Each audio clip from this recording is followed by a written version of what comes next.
Breaking news కర్రెగుట్టలో భారీ combing operation కొనసాగుతోంది. కర్రెగుట్టను 12,000 మంది పోలీసు బలగాలు చుట్టుముట్టాయి. కర్రెగుట్టల చుట్టూ 140 కిలోమీటర్ల పరిధిలో బలగాలు మోహరించాయి. గెరిల్లా దళపతి హిడ్మాతో పాటు 1000 మంది మావోయిస్టులు ఉన్నారని సమాచారం అందడంతో బలగాలు అటువైపుగా కదులుతున్నాయి. మావోయిస్టులు ప్రతిదాడి చేసే అవకాశం ఉండడంతో ఎయిర్ సపోర్ట్తో ముందుకు వెళ్తున్నాయి. హెలికాప్టర్లు, డ్రోన్లతో పాటు రోప్ల సాయంతో కర్రెగుట్టలపైకి చేరుకుంటున్నారు. ఇటు దళాలు పారిపోకుండా కొత్తగూడెం, ములుగు వైపు కేంద్ర, రాష్ట్ర బలగాలు మోహరించాయి.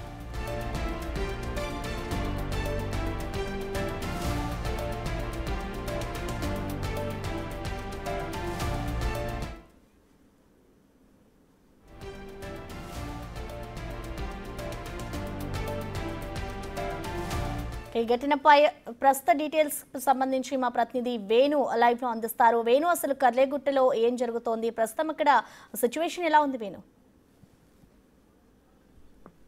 ప్రస్తుతం గత కొన్నేళ్ల క్రితము కర్రెగుట్టల ప్రాంతం అంతా కూడా గెరిల్లా బేస్లకు ఒక స్థానంగా ఉండేది. సో ప్రస్తుతము ఇక చివరిగా మిగిలినటువంటి మావోయిస్ట్ దళాలన్నీ కూడా అది ఒక స్థావరంగా ఉన్నటువంటి నిఘా సమాచారం ప్రకారం ప్రస్తుతము భారీ స్థాయిలో సాయుధ బలగాలు అయితే కర్రెగుట్టలను చుట్టుముట్టాయి. ఇక 2 రోజుల నుంచి ఈ యొక్క ఆపరేషన్ మొదలు పెట్టాయి. ప్రస్తుతం 8 దిశలుగా కూడా కంప్లీట్ గా కర్రెగుట్టల ప్రాంతాన్ని చుట్టుముట్టి మా ఛత్తీస్గఢ్ వైపు నుంచి కూడా కర్రెగుట్టల ప్రాంతం లోపలికి బలగాలు లోపలికి వెళ్తున్న పరిస్థితి. అయితే భారీగా మైన్స్ అమర్చున్న నేపథ్యం లోపల ఎయిర్ సపోర్ట్ తీసుకునే గాలింపై చర్యలు చేపడుతున్నారు. ఇక ప్రధానంగా డిఆర్డిఏ డెవలప్ చేసినటువంటి త్రినేత్ర డ్రోన్స్ సహాయంతో ఆ ఏరియానంతా కూడా గాలిస్తున్న పరిస్థితి కనిపిస్తుంది. అయితే ఈ కర్రెగుట్టల ప్రాంతం అనేది కూడా దాదాపు 2 లక్షల పైగా ఎకరాల విస్తీర్ణంతో ఉండడం, అందులోనూ ఆ కీలకమైనటువంటి స్థావరాలు, బంకర్స్ కూడా ఉంటాయటువంటి ఆలోచన నేపథ్యంలో కూడా ప్రధానంగా అటు మైన్ ప్రూఫ్ వెహికల్స్ మొదటగా ఫాలో అవుతుండగా వాటి వెనుక సాయుధ బలగాలు అయితే ఫాలో అవుతున్నాయి. ఇక మరోవైపు ఈ రోజు నుంచి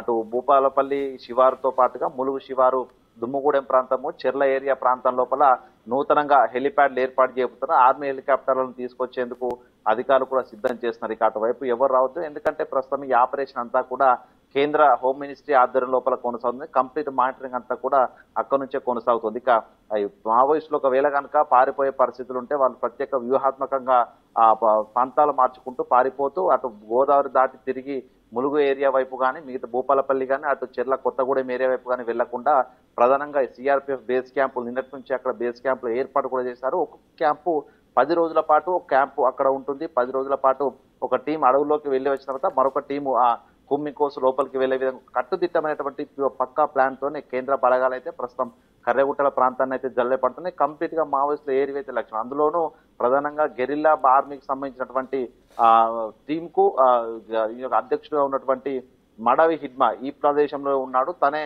మొదటి జోన్ రక్షణ దళంగా ఉంటాడు కాబట్టి తన టీంను మొదటగా ఏరివేయాలనేటువంటి లక్ష్యమే ప్రధాన ఇక్కడ కనిపిస్తుంది. అందుకే దీనికి సంబంధించి ఎటువంటి ఇన్ఫర్మేషన్ కూడా అధికారులు బయటికి చెప్పడం లేదు. దాంతో పాటుగా కొంత సెక్యూరిటీ రీజన్స్ కారణంగా కూడా అటు ఎవరిని అనుమతించట్లేదు. అయితే నిన్న మధ్యాహ్నం 12 గంటల నుంచి కూడా కర్రెగుట్టల ప్రాంతానికి సంబంధించి కొన్ని హామ్లెట్ విలేజ్ గ్రామాలు ఉన్నాయి. సో ఆ గ్రామాల పరిధి లోపల కొంత కాల్పుల శబ్దం కూడా వినిపించిందంటూ అక్కడ మైదాన ప్రాంతాల్లో వ్యవసాయం చేసుకున్నటువంటి కోయ రైతులు కూడా చెప్తున్నారు. అంటే దీన్ని బట్టి చూస్తే కంప్లీట్ గా ఆపరేషన్ బచావో కర్రెగుట్టను కంప్లీట్ గా పూర్తి చేయడానికి కేంద్ర బలగాలు సిద్ధమైనట్టుగా తెలుస్తుంది. ఇక ప్రస్తుతము ఆ సిఆర్పిఎఫ్ సంబంధించినటువంటి ఉన్నతాధికారులు కూడా కర్రెగుట్ల ప్రాంతానికి వచ్చి పరిస్థితిని సమీక్షించి వాళ్ళ ప్లాన్ ఆఫ్ యాక్షన్ అక్కడ అధికారులతో చర్చించే అవకాశం అయితే కనిపిస్తోంది. ఇందులోనూ రాష్ట్రాలకు సంబంధించినటువంటి అటు ఛత్తీస్గఢ్ రాష్ట్ర దళాలు, అదేవిధంగా తెలంగాణకు సంబంధించిన దళాలన్నింటినీ కూడా ఒకవేళ మావోయిస్టు పారిపోకుండా కౌంటర్ అటాక్ చేయడానికి ఏదైతే కర్రెగుట్టల హద్దులు ఉన్నాయో చివరి గ్రామాల లోపల వీటితోని క్యాంపులు ఏర్పాటు చేశారు. ఇక ప్రధానంగా చూసుకుంటే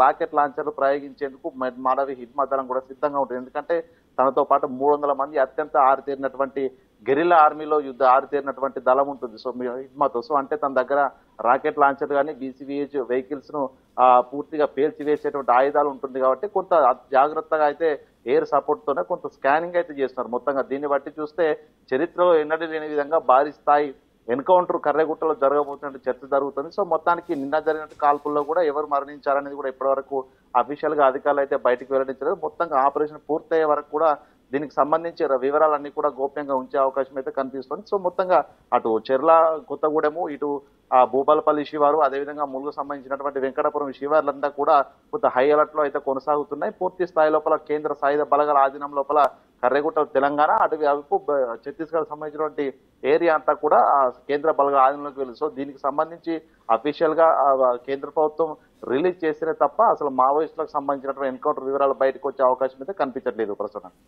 రైట్ వేణు, థ్యాంక్ యూ.